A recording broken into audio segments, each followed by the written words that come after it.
In the book of John, Jesus says, "Believe me, I am in my Father, and my Father is in me."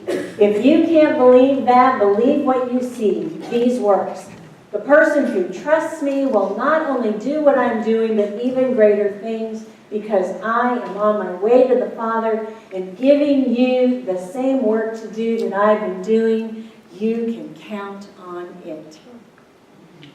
This is a more modern articulation. It's from the Message Bible. But you can count on this. It's just two little verses among the 31,000 in the entire Bible. And yet these two little verses contain that golden thread that goes through all religions and all esoteric teachings, because it's based in belief. Whatever we believe, we can achieve. Whatever we believe is then possible. But first, we have to believe it. I can break it down just a little bit. Believe what you see, these works. Jesus, as he grew up, as he came into his ministry and expanded his being, he actually became more and more aware of his oneness with God. And as he increased that awareness, and as that awareness of his oneness emerged, he became the embodiment of generosity, of compassion, of justice, of inclusiveness, of faith, and of goodness. And as this embodiment of compassion, of generosity, of justice, of inclusiveness, and of goodness, he demonstrated what were recorded as 37 different miracles.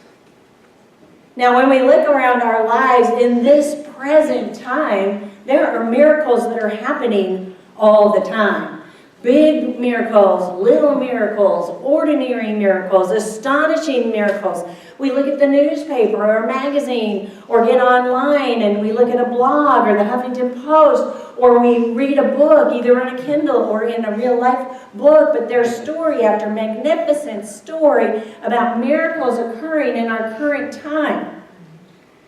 Joe Dispenza was riding his bike and he got hit by a car, an SUV, not once but twice, bang bang, and was told that he would never walk again. And look, he's got full function of his body. That's a miracle.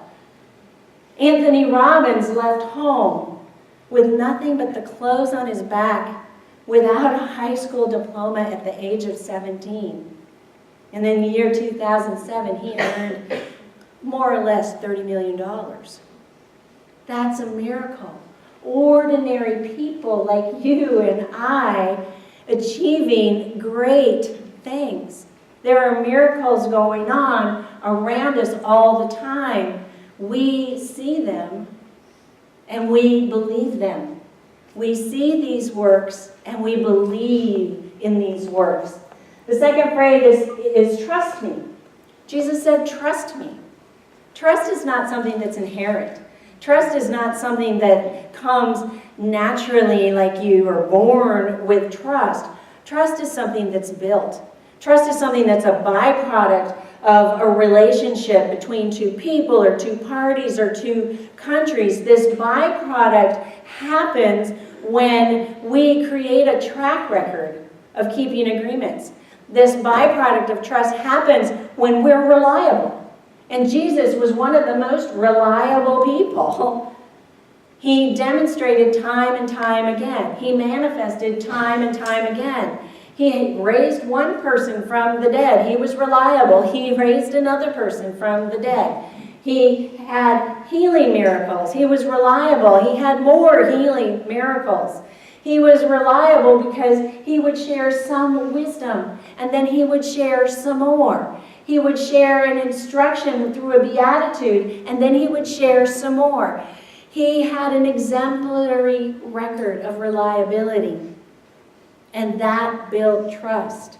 So I cannot speak for you personally, but I can speak for me personally, because I'm going to leave that discernment up to you, but I trust Jesus. I trust his track record.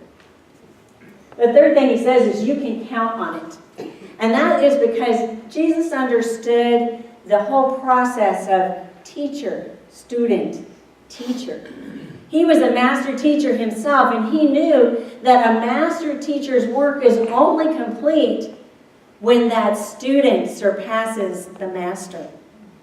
If you think about a master artist is going to take a student, and he's going to teach that student how to create using just the right perspective. And then he's going to teach a student how to mix the paints and blend the colors exactly so. And then he's going to teach the student to use the brush precisely this way. And then he's going to teach the student to wait so long before the paint dries and can paint over it again and create another nuance.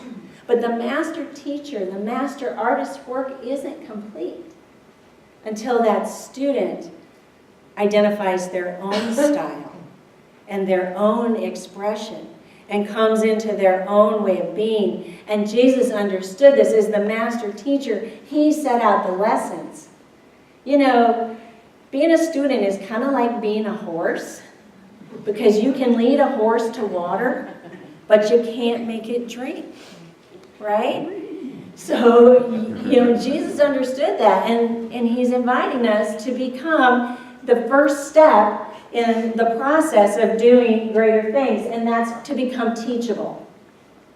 Are you willing to be teachable?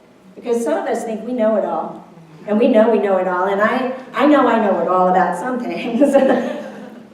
But it is when I'm willing to be teachable and being willing to be that horse that drinks out of the trough of the goodness of God, that I become teachable and that I become somebody who can learn something new, somebody who's committed to the expansion of my horizons, somebody who's committed to becoming a bigger, better version of myself. We can ask these two questions to determine whether or not we're teachable. Can we identify people who inspire us?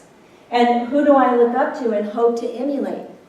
I admire and I'm inspired by Mother Teresa.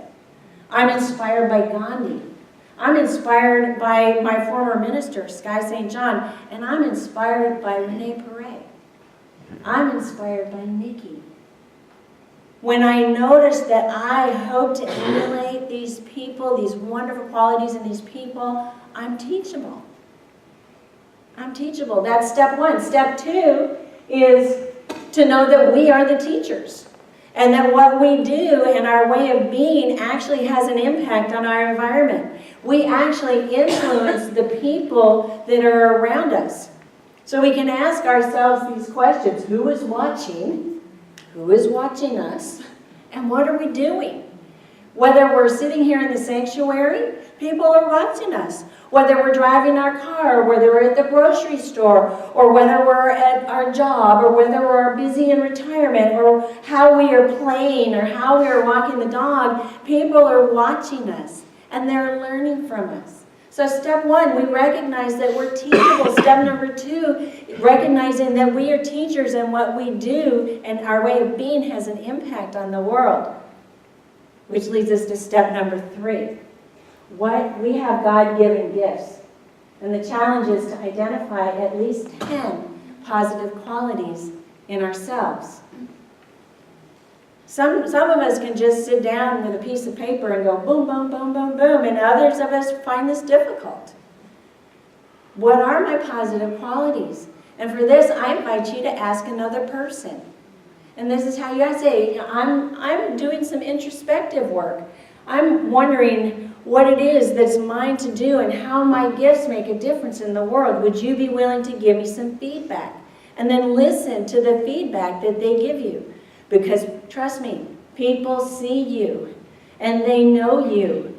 And they're going to tell you, oh my gosh, you're a magnificent gardener, you're a magnificent sculptor. They're going to say you're a magnificent chef, you're a magnificent teacher. They're going to look at you and they're going to say, you're the most enthusiastic student I know, you're the most gifted songwriter, you're the most gifted singer. They're going to be able to pretty much off the top of their head list at least 10 qualities that they see in you. And our job is to listen and say thank you. In our collective consciousness, in our society, in our culture, we're not taught to do this for ourselves very well. What we're taught is to be judgmental and discerning, and in a place where we compare ourselves all the time. Well, I'm not tall enough, I'm not as smart as he is, or I'm not as pretty as she is, or I'm not as articulate as them, or I'm not as vivacious as him, or I'm not as whatever, or I'm not. We're taught to do that, but this is an invitation to just go, okay, for 5 minutes, I'm not going to be that way. Or maybe for an hour, I'm not going to be that way. For an hour, I'm going to be willing to receive feedback in a loving and gentle way from people who care about me, including myself. I'm willing to give myself feedback so that I can come up with at least 10 positive qualities in me. This is how God expresses in and through me. And then number 4 is once we do that, once we have identified these positive qualities, we're actually in a place of increasing strength. We have strengthened our bodies, we've strengthened our hearts, we've strengthened our minds, and we can allow ourselves to look at the other. Look at the weaknesses, look at the flaws, and embrace our wholeness. When we embrace all the parts of us, which we can do when we're strong, we become more gentle and we become more gracious. We're softer with ourselves and we can be softer with others. You know, Jesus had a temper. He got mad at Satan in the wilderness. He got mad with the money changers in the temple. And he got mad with his disciples all the time. He just did. But that was part of his wholeness. That was part of who he was. And the stronger he got, the more he embodied compassion and generosity and his healing nature and his sense of justice and inclusiveness, the more he embodied that, the stronger he could be, the more greatness that ensued. So we're just the same. We put our pants on one leg at a time. We're just the same. When we can embrace the wholeness of ourselves, we can be more gentle. We can be more clear. We can be that miracle. Which brings us to number 5. Take action with a sense of wonder and awe. Because when we come from this place, I can't wait to see what happened next. I can't wait to see what goodness brings forth. I can't wait to look around with awe and inspiration, to look at the spring flowers that are coming out, to celebrating babies being born, to celebrate the healing miracles of healthy bodies that are sitting around us. You hear, poke your neighbor and say, you are a miracle, you healing body. You are a healing miracle, you healing body. And then say it to somebody else, you are a miracle. You are a miracle. Success stories come from this consciousness. Greater things come from this consciousness. No matter what we've done before or where we are right now, our future is destined to be great when we can come from these 5 things. These 5 things. I want to tell you a story about a woman who had the miracle occur in her life when she was 38 years old. Now you might say, 38? Wow, most of the people in this room are way past 38. She was so young. Except she wanted to be a movie star, at which point you go, wow, she was so old. She wanted to be a movie star, and really at 38 years old, she found herself a professional, what she called a scrub woman, which in today's lingo would be she was a cleaning lady. She was 38 years old, she was a cleaning lady, and every time she went to the movie, she was resentful because there was another woman up there on that screen who was making it, and it wasn't her. And every time she turned on the radio and she listened to a song, she was mad because why can't I have a voice like that? She had this really scratchy voice, and people actually called her ugly. They called her ugly. And she's like, why can't I be beautiful? Why can't I have a voice like that? And then one day, at the age of 38, someone gave her a book called The Magic of Believing. She read this book from cover to cover. And then she read this book again from cover to cover. And this is the phrase that came at her, and she said over and over again, your thoughts, those that predominate, determine your character, your career, indeed your everyday life. And there's the author, Claude Bristol. Your thoughts determine your character, your career, indeed your everyday life. And she took him on. She appointed him as her teacher. And she studied what he had written. And she began to emulate that in her life. She changed her attitude because she realized as she looked at her 6 kids, every single one of them was growing up at least as bitter as she was. So she changed her mind and she changed her life. And pretty soon she started appreciating the success of the women on the silver screen. And she started appreciating the voices of the women that she was listening to on the radio. And she said, well, now I'm going to look at those positive qualities in myself. What are those positive qualities that I had? And she sat there and she sat there and she sat there and she said, well, in high school, everybody thought I was funny. Everybody thought I was funny. I was the funniest person in my high school. So she started writing a few jokes, and then she went to the other moms at the PTA, and she tried out her jokes on the moms at the PTA, and they laughed. And she got a gig at the Purple Onion in San Francisco, and this is her picture. Her name is Phyllis Diller. Phyllis Diller with her scratchy voice and her, what she called her ugly face and that wild hair and those big old eyelashes and that fake cigarette that was really a stick and those wild garish clothes. She created a whole new version of femininity. She really did. But that 2-week gig ran for 89 weeks. And her new teachers became Sid Caesar and Milton Berle. And she mastered what they mastered. And then she was in a movie with Bob Hope. And then she became part of the USO. And then she was in other movies. And then she was on Hollywood Squares like forever. Right? But she was happy. And she earned millions and millions of dollars because of her ugly face and her scratchy voice. The very things that she learned to embrace about herself. So wherever we are, and whatever we think, we can do greater things. And I know it's kind of weird to put Phyllis Diller and Jesus together. But there you have it. I've learned not to argue with God on Saturday nights. Jesus did not have magical powers. He simply had a greater understanding of the nature of God, which allowed him to apply natural and spiritual laws better. When we break through limited paradigms, we too can apply the same laws to our lives in greater measure. So it's not a challenge. It's an invitation to do greater things. We have wonderful lives in many, many ways. We have at least 10 positive qualities. And yeah, we have some flaws, but they're part of who we are.